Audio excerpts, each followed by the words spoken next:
I think I killed someone. I didn't mean to. I didn't even have hands at the time.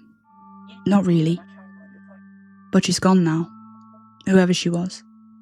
And I'm wearing her skin, her clothes, her life. Her name was Jessica. She was 16. She had a silver ring and a scar on her knee from a bike accident when she was 9. She had a best friend named Alice who thinks I'm her. And I put her in the fire. My name was Elizabeth Downs. I was 24. I loved Victorian dolls. The creepy ones with the glass eyes and the porcelain skin.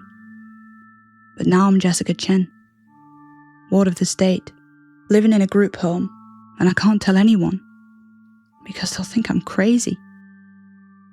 But I have to tell someone. So I'm telling you. A new antique shop had recently opened, and I was paying it a visit after seeing a doll from the window. It had on a black dress with a white umbrella in its hand. I had to take a look. A middle-aged man in an old suit approached me as I walked up to the doll. "Do you like her?" he said.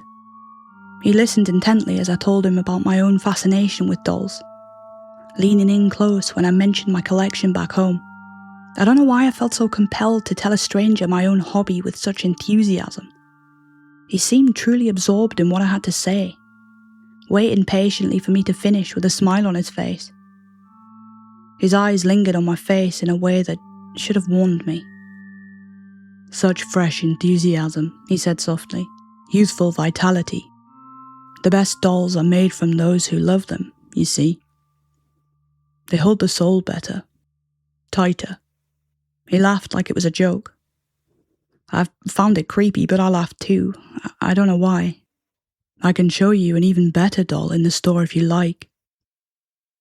With glee, I followed the man into a small room in the back of the shop. Before suddenly, the world went black.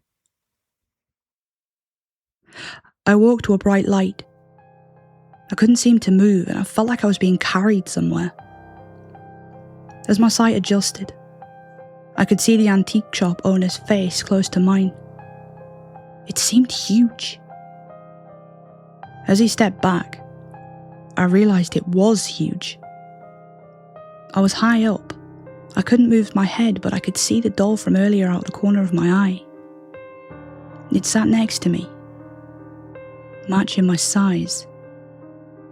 "A beautiful doll indeed," the man said in a sweet voice with a large grin on his face. He turned me into a doll. The situation was deranged. I tried to yell out, but my mouth wouldn't move. I could do nothing but sit on my little shelf and watch as the man walked away, leaving me there. It was hard to keep track of time. I was stuck in a plastic body with no way to move and left with only my thoughts. I knew I would go mad if I kept this up. I tried to entertain myself by watching customers come and go and the shop owner sweep and clean in between. Every now and again, he looked over at me and smiled. But it was the other doll that caught my attention. The one in the black dress, from the window. When the shopkeeper's back was turned, I swear its eyes moved. Not random twitches, but deliberate tracking. It would look at me, then look towards the door, then back at me, as if trying to tell me something. As if it had been waiting for company, waiting for someone to help it escape too. But there was nothing I could do. I was left with my senses. I could hear the sound of the little bell as customers entered and exited, and a few conversations with the owner, but that's all the sounds the store had to offer. Night had fallen twice, and I was left alone in the dark shop, not even able to close my eyes.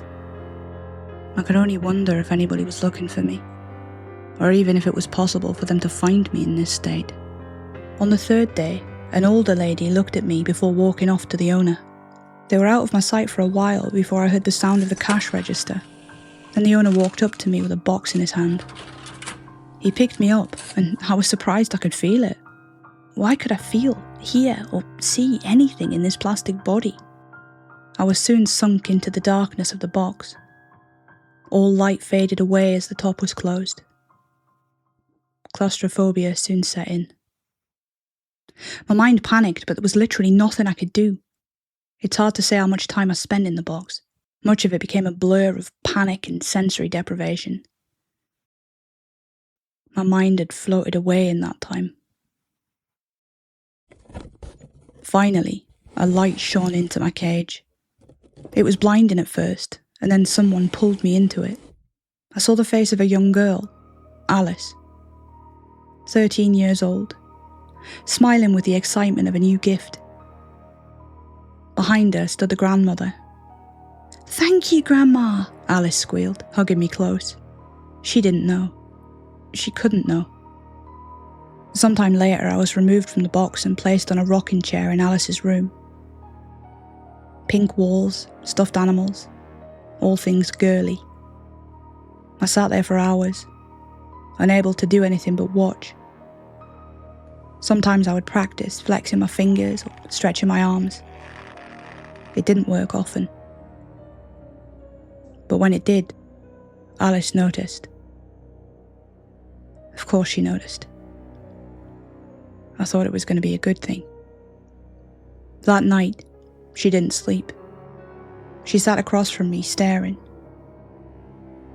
Her phone clutched in her hand. When she was sure, she texted someone. I couldn't see what she wrote, but an hour later, another girl arrived. Jessica. Alice's best friend. 16 and skeptical. "You're being stupid," Jessica said. But she sat down anyway, cross-legged on the bed, staring at me. "It moved," Alice whispered. "When I turned away, it moved. Look." She turned her back to me, but Jessica didn't take her eyes off me. I don't know what I was thinking. I guess I was hoping that she would see me move and rescue me, somehow. I conjured all the strength I had and fought against invisible strings holding me in place. My head tilted, just a fraction. Jessica gasped. "Holy shit!" "I told you," Alice said, her voice shaking. "It's possessed or something. We have to burn it." "Alice, that's arson." "It's self-defense." They argued for about an hour. But Jessica eventually agreed, if only to shut Alice up, if only because she was scared too. They waited until the grandmother fell asleep, then crept out to the backyard with me clutched in Alice's trembling hands. I tried to move, I tried to speak. I was screaming, "Please, please help me, please, don't do this," inside my head, but the words didn't escape my stupid plastic mouth. The fire pit was already there, wood stacked from some forgotten barbecue. Jessica lit the match. "This is crazy," she muttered. "Do it," said Alice. Jessica dropped me in the fire pit. The heat surged up. My hair caught first. A searing sting raced across my head. My limbs melted to the fibres of my clothing. White, hot agony. And then the world tore open. I gasped. Air, real air, burned down my throat. I was standing, my head pounding. I looked down. Different hands. Longer fingers. A silver ring on my thumb I didn't recognise. I was wearing jeans, sneakers, a hoodie I didn't own. I turned. Alice was staring at the fire, her face lit by the flames. The doll melting in on itself, the smell of burning plastic filling the night air, and something else. Something metallic. I gasped. "Jessica?" she said, confused. "What's wrong?" I didn't wait. I didn't know what to say. I didn't know how to explain that I wasn't Jessica. That Jessica was now screaming from inside what was left of the doll I'd just vacated. I made the only excuse I could think of. "I've got to go. I need the toilet," I said. My voice wrong, too high, too young. "I'll call you tomorrow," she shouted after me, unable to tear her eyes away from the flames. I ran. I didn't know where I was running, but I ran until Jessica's lungs burned and her legs ached, until I found myself on a street I didn't recognise, bending over and gasping for air. Rough night? I looked up. The shopkeeper stood there, leaning against the lamppost, that same patient smile on his face. He held a shopping bag in one hand full of groceries, casual as you please. You, I said. Ah, Jessica, he said, pushing off the lamppost. Nice to see you. I'm not Jessica. You are now, he replied. I grabbed his arm, desperate. Where's my body? My real body? He didn't shake me off. He just looked at me with something like pity. Come, he said. I'll show you. I followed him. I don't know why I followed him after what he did, but I did. We walked 3 blocks to his shop in silence. The sign said closed, but he unlocked the door and let me in. Wait here, he said.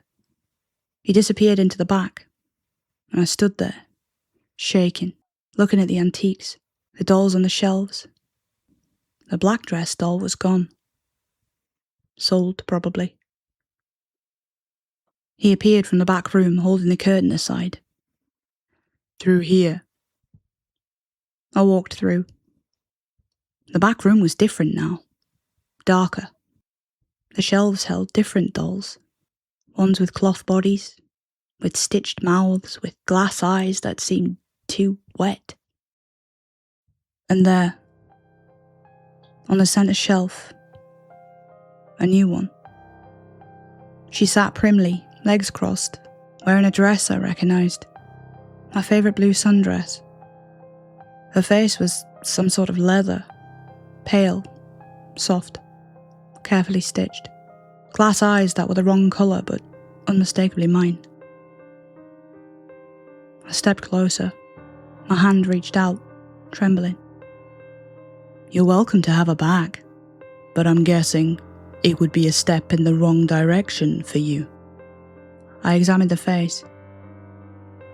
The stitching was professional, artistic. And on the left cheek, just below the glass eye, I saw it. A small brown spot in the shape of a crescent moon. I don't waste anything, the shopkeeper said softly. Not even imperfections. It was my birthmark. I recoiled, staggering back into a shelf. Dolls tumbled around me like silent witnesses. He reached past me and adjusted the doll's head, tilting it up to face me better. I call her Elizabeth, he said, after her donor. I bolted. I ran and didn't stop running until I was blocks away. I collapsed against a bus stop, sobbing with Jessica's voice, Jessica's tears. I'm writing this now from the group home where Jessica lived. She was a ward of the state. 16. No family to notice the difference. The staff think I'm her. Traumatised, maybe. Confused. But Jessica. I sleep in a bed. I wear her clothes. I look in the mirror and see her face staring back at me. 16 and scared and so very young.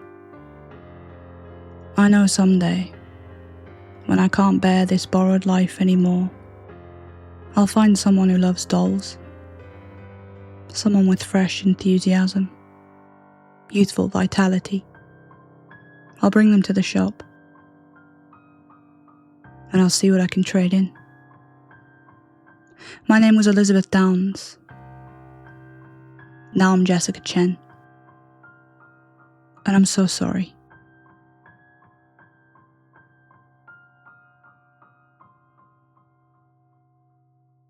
I do not like dolls. Me neither. There is still time to make the what I eat in a day video. No.